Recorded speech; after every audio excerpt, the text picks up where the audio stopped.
nosotros sabemos muitas vezes o valor de las coisas materiais. Por exemplo, esse sapato que você está vestindo tem um preço, esse pantalão que você está vestindo tem um preço, essas gafas, esses lentes que você tem aí tem um preço, esse relógio que você está usando tem um preço, esse anillo, todo o que temos, usamos e possuímos tem um preço. Se você vai comprar um carro, o carro tem um preço, a casa tem um preço. Qual é o preço que existe para a salvação eterna? O matrimônio tem um preço, os filhos têm um preço. Sério, pastor? Sim. A mulher tem que carregar o ninho 9 meses e depois de nascer o ninho já se acabou a tarefa. É assim? Não. Ela tem que cuidar do ninho por toda a vida. Ele cresce, é adulto, se casa, vai viver a outro lado, pero sempre a mamãe está pendente de seu filho. Mesmo que o filho ou a hija já tenha sua vida aparte. Por quê? Porque é o preço de ser padre, é o preço de ser madre. Se uno tem um negócio, uno tem que pagar o preço para que o negócio venga a funcionar. Ele tem que sacrificar-se mais que os próprios trabalhadores. Senão o negócio não vai a prosperar. Então, se eu quero ter um título, eu tenho que estudar, ou seja, tenho que pagar o preço estudando. Em outras palavras, todo em el mundo tem um preço. A salvação de nossas almas também tem um preço. E é um preço caríssimo. Tão caro é que o Senhor Jesus teve que venir e carregar em la cruz todos os pecados de nós. Não sei se me explico. ¿Se me entendem? Então, não basta a pessoa ser buena. Nós hemos crescido com a seguinte frase: seja uma boa pessoa, nunca robe de nadie, nunca haga mal a nadie, seja boa gente. E com esse pensamento de ser uma boa pessoa, muitas pessoas pensam assim: eu sou uma boa pessoa, eu não sou perfeito, pero eu não sou tão malo como a fulana, como o fulano, então eu sou uma boa pessoa. Para que arrepentir-se? Para que pedir perdão a Deus? Para que, digamos assim, pagar o preço de abandonar as coisas que a mim me gusta, aunque sei que essas coisas não agradam a Deus? Se eu sou uma boa pessoa, al final Deus é bueno, al final Deus é misericordioso e Deus, al final, nos perdona a todos.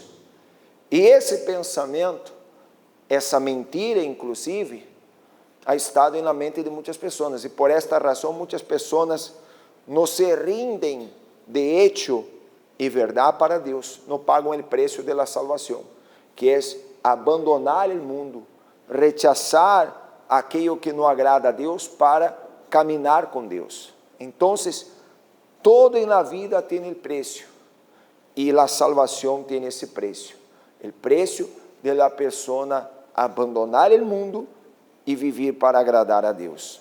A Bíblia diz assim, Mateus 13:44, el reino de los cielos es semejante a un tesoro escondido en el campo, que al encontrarlo un hombre lo vuelve a esconder, y de alegría por ello va, vende todo lo que tiene y compra aquel campo. Entonces vea essa história que o Senhor Jesus habla. Ele habla de um homem que havia rentado uma terra para trabalhar em aquela terra, e trabalhando na terra, aquele homem encontrou ali um tesouro escondido naquele campo. Alguém havia escondido aí um tesouro.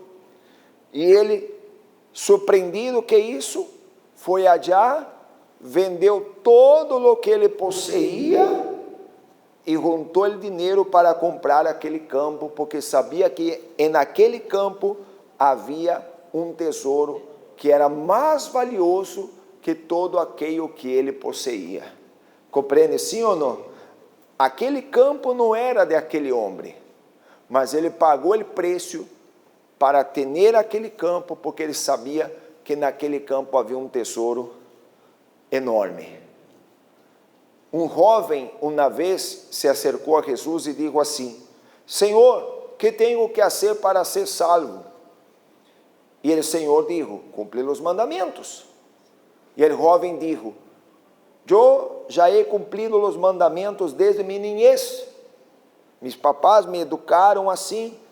Então eu vengo cumprindo os mandamentos desde minha niñez. Aí o Senhor mirou e disse assim: uma coisa todavia te falta. Venda todo o que tienes, dê a los pobres, e tendrás um tesouro maior en cielo, e depois sigue-me. Mas diz a Bíblia que aquele jovem que era rico agachou a cabeça e saiu da presença de Jesus, muito triste. Por quê? Porque Jesus mandou ele renunciar às riquezas desse mundo. Talvez você diga assim: pastor, esse não é meu problema, porque eu não sou rico, eu não tenho plata, eu não tenho dinheiro. Sim, pero você tem um orgulho, você tem um ressentimento. Quantas vezes o pastor já predicou sobre o perdão na igreja, pero você não quer perdonar.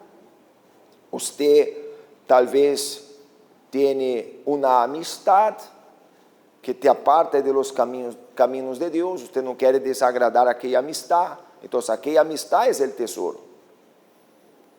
Talvez você tenha um pecado, não sei, um vício, uma mala costumbre, e isso é o que você tem que abrir mão para que você pueda possuir o tesouro maior, que é a salvação. Eu quero fazer uma pergunta para vocês.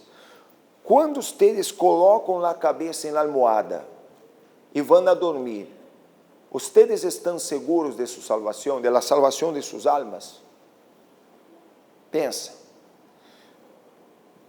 Se você morresse agora, qual seria o destino de tua alma? Se fosse agora, você morresse agora, já em esse momento.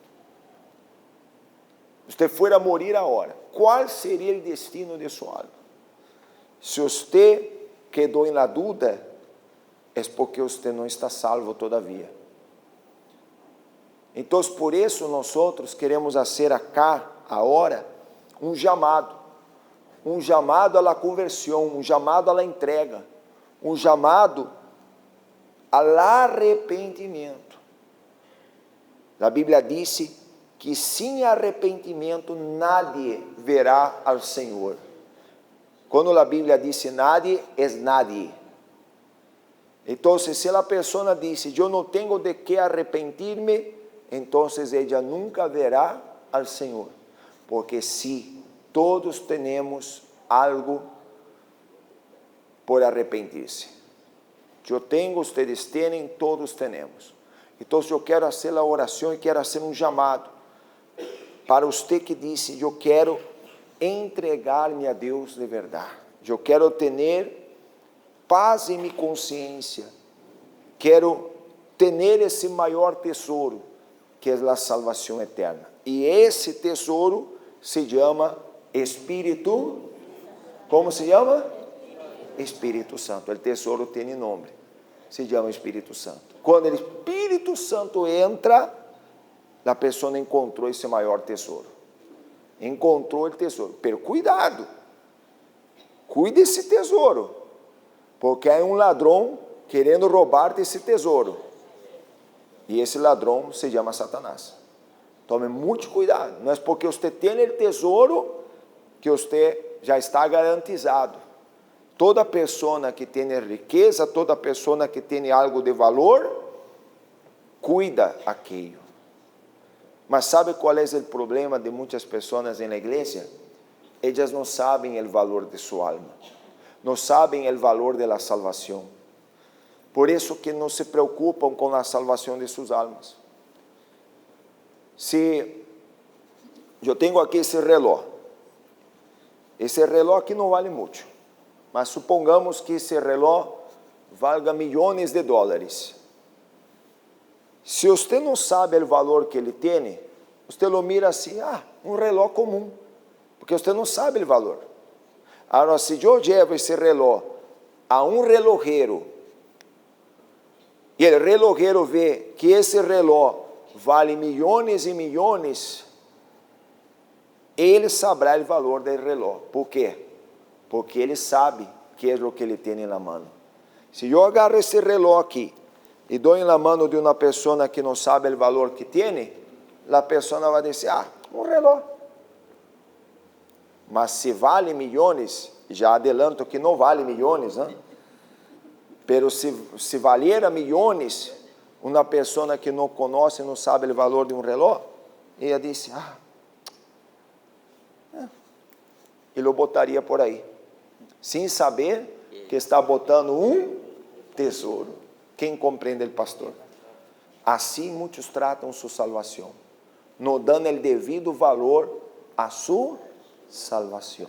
Então eu quero orar por você, quero fazer esse chamado para você que deseja ter esse tesouro mais importante, que é a salvação. Amém? Póngase de pé, igreja, por favor.